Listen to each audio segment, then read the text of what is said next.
I'd love to make a very powerful and wonderful welcome to everybody watching.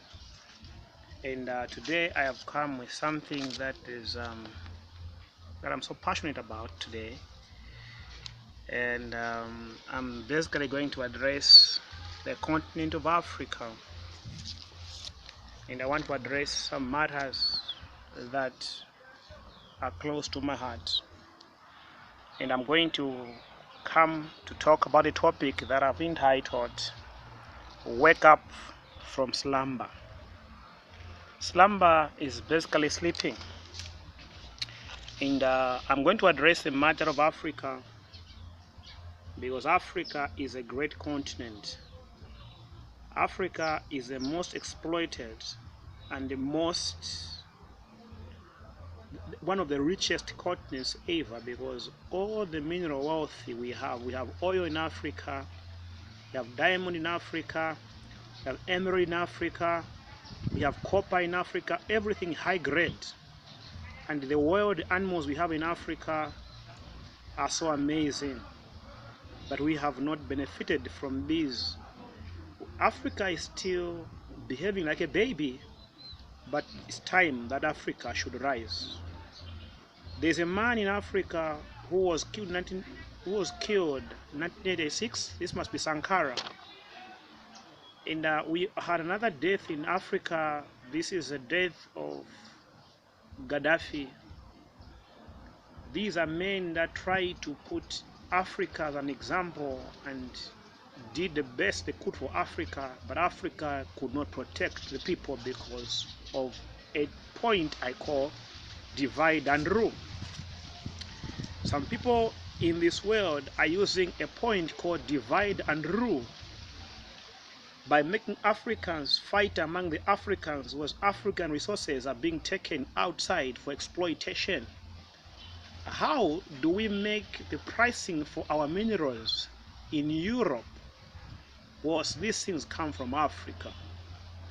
The problem is the perception of us Africans about this continent has made others think of us as inferior, because when you think you're inferior, people will call you inferior.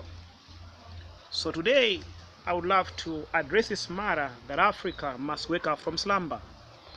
And I'll make a very small Bible reference that is coming from Ephesians chapter 5 verse 14, which says, "O you slumber, wake up, that the light of Christ may shine on you." If we don't knowing who you are have to do with knowing and appreciating what you have. So there is from the book of Animal Farm, you will discover that a lot of people who have got independent have become selfish over time. But African leaders and African youths must do what Mandela said when he was having a birthday in London. Madiba said, "It's now in your hands." Africa was liberated, but we have to take Africa and Africa's destiny in our own hands. It's time to take Africa. It's time to take Africa and to take back Africa into our own hands. Time has come for Africa to rise up. Time has come for African industries to begin to trade among Africans.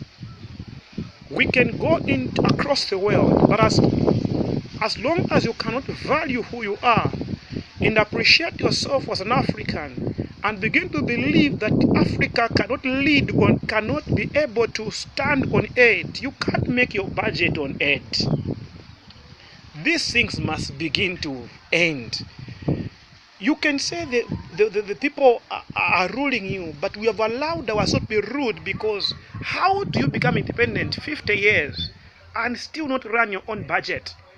No, Africa must wake up from slumber. This is my cry for Africa. And we need to rise and begin to believe in ourselves. How do we have young people die across the sea in pursuit for greener pastures, It's because African leaders and Africans, we have not made Africa a place of opportunity. Let's begin to make Africa a place of dream. May Africa rise again. This is what I desire us to do. And I dream that one day Africa will begin to be a place where the corruption can be eradicated and begin to appreciate our mineral wealth. And this is a dream I'm having for Africa, that one day Africa's tourism will rule the world. Africa's got great opportunities. It's a land of opportunities. Because even when Jesus was born, he ran to Africa. Egypt, even when there was hunger in Israel, they ran to Africa. So Africa is still a land of opportunity. Africa can rise again. Africa, Mother Africa.